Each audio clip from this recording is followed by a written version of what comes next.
Yeah, thanks for hopping on. I read your note and I want to start by saying this is a safe space.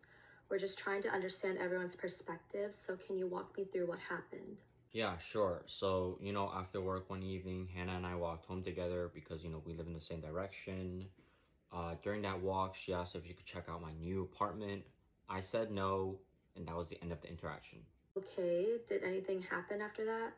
Nope, no follow-up messages, no contact at work. The next day, she reported me and said I had been leading her on and sending mixed signals. And now I feel like I'm being questioned for saying no.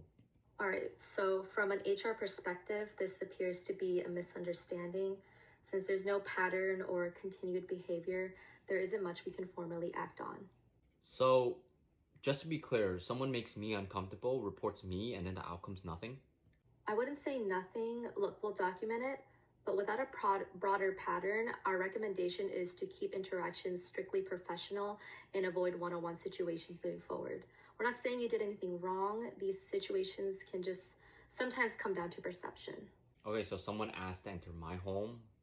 I say no, and now I'm being told that I need to be more careful on how that's perceived. That's not really making sense.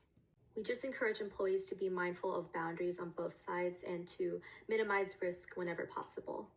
Understood. So in that case, I also want to be transparent. I've already started applying elsewhere using Sprout. It's a job app where you upload resumes once, you swipe on roles, and it auto applies with tailored resumes and cover letters to each job. And it helps me keep my options open when situations like this are dismissed as misunderstandings. And I do prefer workplaces that takes boundaries seriously. Um, just so you know, we're always open to feedback, okay? I'm sure you are.